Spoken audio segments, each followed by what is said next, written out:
सभी धम्म मित्रों को सप्रेम नमो बुद्धाय जय भीम। बौद्ध भारत में आपका स्वागत है।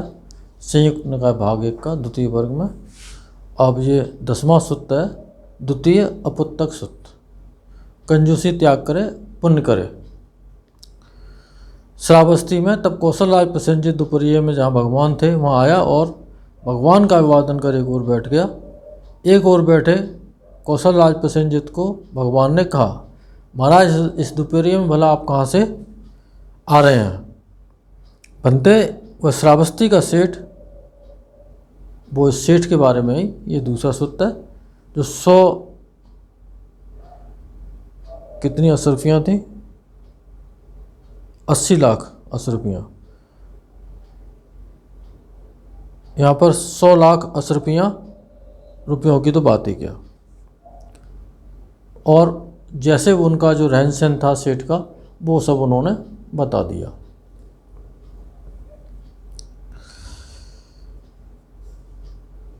महाराज ठीक में ऐसी ही बात है महाराज। बहुत पहले उस सेठ ने तगर सिखी नाम के एक प्रत्येक बुद्ध को भिक्षा दिलवाई थी।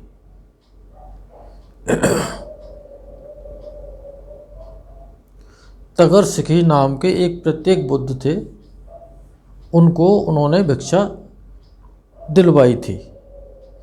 श्रवण को भिक्षा दी, कह वह उठकर चला गया।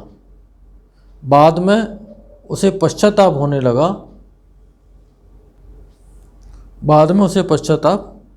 लगा।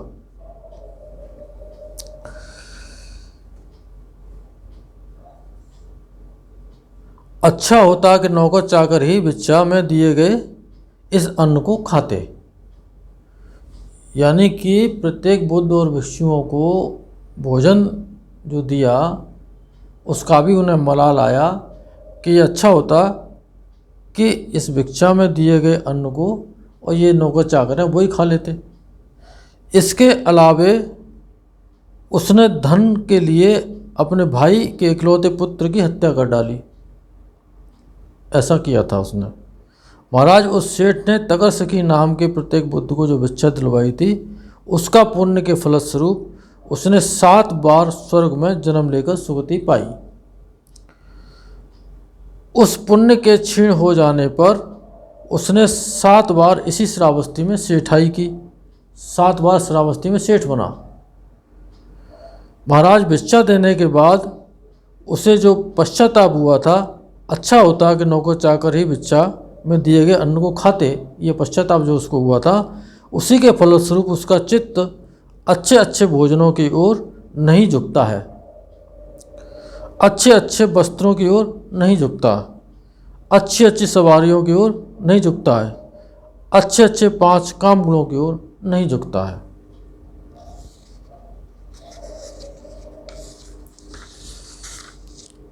महाराज उस सेठ ने धन के लिए जो अपने भाई के इकलौते पुत्र की हत्या कर डाली थी, उसके फलस्वरूप वह हजारों और लाखों वर्ष तक नरक में पकता रहा। उसी के फलस्वरूप निपुता रहकर, यानी कि निसंतान रहकर, उसका धन 7वें बार राजकोष में चला गया।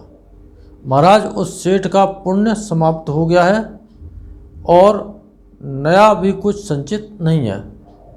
पुराना खत्म हुआ और इस बार भी उसने कोई नया संचय नहीं किया। महाराज आज वह सेठ महारौरव नरक में पक रहा है। बनते इस तरह वह सेठ महारौरव नरक में उत्पन्न हुआ है। हाँ महाराज, इस प्रकार वह सेठ महारौरव नरक में उत्पन्न हुआ है। धन धान चांदी सोना और भी जो कुछ सामान है, नौकर चाकर मजदूर तथा और भी दूसरे सहारे रहने वाले हैं, सबको साथ लेकर नहीं जाना होता है। सबको यहीं छोड़ जाना होता है। जो कुछ शरीर से करता है, वचन से, चित्त से, वही उसका अपना होता है और उसी को लेकर के जाता है। वही उसके पीछे पीछे जाता है, पीछे पीछे जाने वाली छाया के समान, जैसे कि उस छाया को पृथक नहीं किया जा सकता। इसलिए पुण्य करे परलोक बनावे, परलोक में पुण्य ही प्राणियों का आधार होता है। द्वितीय वर्ग समाप्त। अब तीसरा वर्ग, तीसरे भाग में तीसरा वर्ग है पुग्गल सुत्त। 4 प्रकार के व्यक्ति। श्रावस्ती में तब कौशल राज प्रसेनजित जहाँ भगवान थे वहाँ आया और भगवान का अभिवादन कर एक ओर बैठा। एक ओर बैठे हुए कौशल राज प्रसेनजित को भगवान ने कहा, महाराज, संसार में 4 प्रकार के लोग पाए जाते हैं। कौन से 4 प्रकार के? तम तम परायण एक प्रकार के, दूसरे प्रकार के तम ज्योति परायण, तीसरे प्रकार के ज्योति तम परायण और चौथे प्रकार के ज्योति ज्योति परायण। महाराज, कोई पुरुष तम तम परायण कैसे होता है? महाराज, कोई पुरुष नीच कुल में पैदा होता है, चांडाल कुल में, बेन कुल में, निपात कुल में, रथकार कुल में, पुक्कस कुल में, दरिद्र और बड़ा तंगी से रहने वाले निर्धन कुल में। वहाँ खाना पीना बड़ी तंगी से मिलता है। वह दुवर्ण, न देखने लायक, नाटा और मरीज जैसा होता है।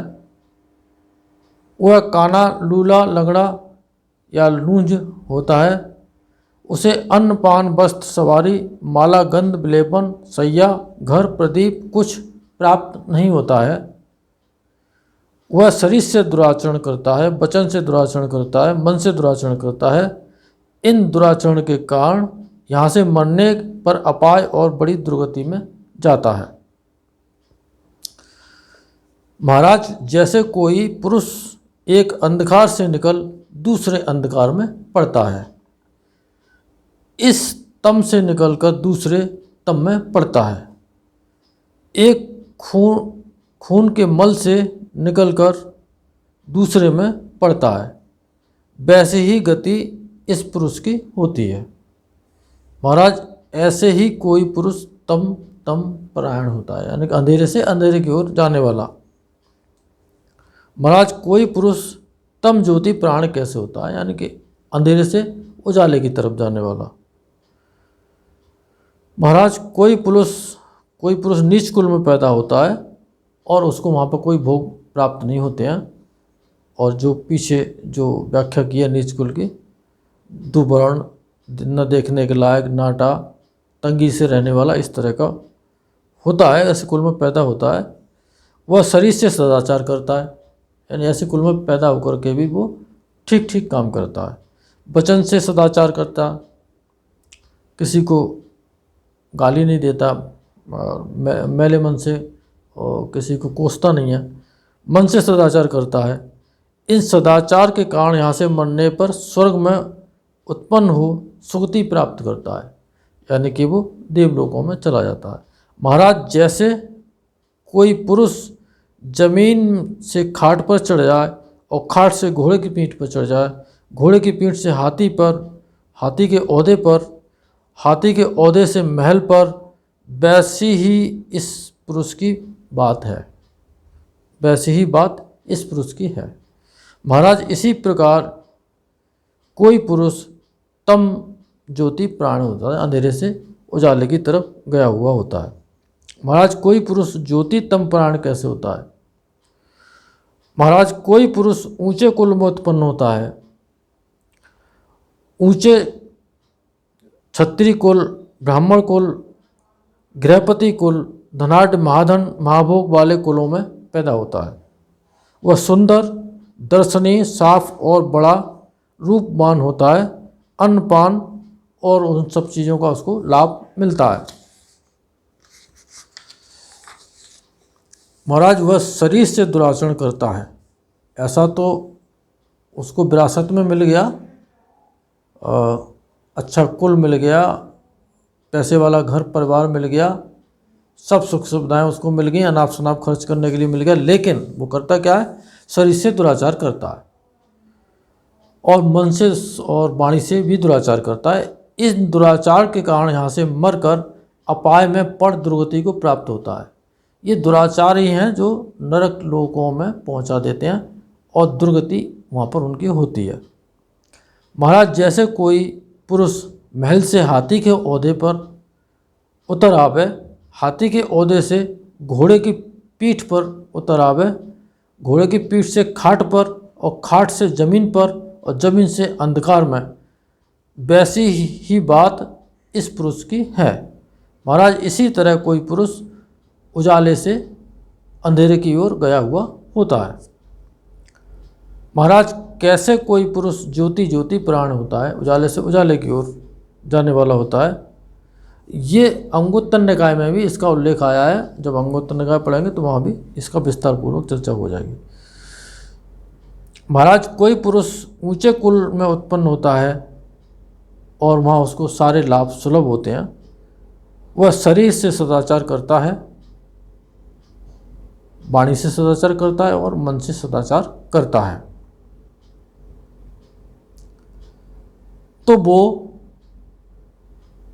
स्वर्ग में उत्पन्न हो, देवलोकों में उत्पन्न हो और सुगति को प्राप्त होता है। महाराज जैसे कोई पुरुष जमीन से खाट पर चढ़ जाए और फिर महल पर, वैसे ही इस पुरुष की बात है। महाराज इसी तरह कोई पुरुष ज्योति ज्योति परायण होता है। महाराज संसार में कितने पुरुष हैं कि महाराज संसार में इतने प्रकार के पुरुष होते हैं। हे राजन, कोई दरिद्र पुरुष, श्रद्धा रहित, कंजूस, मक्खी चूस, पाप संकल्पों वाला, झूठे मत मानने वाला, झूठे मतों के चक्कर में पड़ करके भी कोई आदमी अपनी दुर्गति निश्चित कर लेता है। इसीलिए अगर कोई रास्ता नहीं है तो अपना जीवन चलाएं अपनी तरह से, लेकिन झूठ के फेर में न पड़ें और चलें तो सच्चे रास्ते पर चलें। पुण्य कर्मों में आदर रहित होता है, पुण्य कर्मों के प्रति उसका कोई सम्मानपूर्वक उसको पुण्य कर्म करने की आदत नहीं होती है। श्रमण, ब्राह्मण अथवा दूसरे भी याचकों को डांटना, गालियाँ देता है, क्रोधी, नास्तिक होता है, मांगने वालों को भोजन देते हुए रोकता है। हे राजन, हे जनाधिपति, उस प्रकार का पुरुष तम प्राण होता है, वह यहाँ से मर घोर नरक में पड़ता है। हे राजन, कोई दरिद्र पुरुष श्रद्धालु, कंजूसी रहित होता है, दान देता है, श्रेष्ठ संकल्पों वाला होता है, अव्यग्र मन वाला पुरुष श्रमण, ब्राह्मणों अथवा दूसरे याचकों को भी उठकर अभिवादन करता है, संयम का अभ्यास करता है, मांगने वाले को भोजन देते हुए मना नहीं करता। हे राजन, उस प्रकार का पुरुष तम ज्योति प्राण होता है, अंधेरे से उजाले के वाला होता है। वह यहाँ से मरकर स्वर्ग लोक में उत्पन्न होता है, वो देवलोकों में चला जाता है। हे राजन, जो कोई धनाढ़ पुरुष श्रद्धा रहित, कंजूस होता है, मक्खी चूस, पाप संकल्पों वाला, झूठे मत मानने वाला, पुण्य कर्मों में आदर रहित, श्रमण, ब्राह्मण अथवा दूसरे भी याचकों को डांटना, गालियाँ देता है, कोई क्रोधी, नास्तिक होता है, मांगने वालों को भोजन देते हुए मना कर देता है। हे राजन, इस प्रकार का पुरुष ज्योति तम प्राण होता है, उजाले से अंधेरे की ओर जाने वाला होता है, वह यहाँ से मरकर घोर नरक में उत्पन्न होता है। हे राजन, धनाढ़ पुरुष श्रद्धालु, कंजूसी रहित होता है, दान देता है, श्रेष्ठ संकल्पों वाला, अवज्ञ मन वाला पुरुष श्रमण, ब्राह्मण अथवा दूसरे याचकों को भी उठकर अभिवादन करता है, संयम का अभ्यास करता है, मांगने वालों को भोजन देते हुए मना नहीं करता। हे राजन, उस प्रकार के पुरुष ज्योति ज्योति प्राण है, वह यहाँ से मरकर और देवलोकों में उत्पन्न होता है। ये मनुष्यों के लिए बहुत बड़ी शिक्षा है। अगर कोई व्यक्ति शील का पालन करता है और दान पुण्य का जीवन जीता है, तो इसी जीवन में उसको उसका सुख अनुभव होता है, प्रसन्नता उसके चेहरे पर रहती है और कोई भय होता नहीं है, क्योंकि भय शील तोड़ने से उत्पन्न होता है। इस प्रकार निर्भय होकर के और सुखपूर्वक वो जीवन जीता है। इन कर्मों को करने से आपको तत्काल अनुभूति इस चीज़ की हो जाएगी। लोक और परलोक की तो बात ही छोड़ दो। इन सत्य वचनों से आप सबका मंगल हो, भला हो, कल्याण हो, संसार के सारे प्राणी सुखी हों। साधु साधु साधु।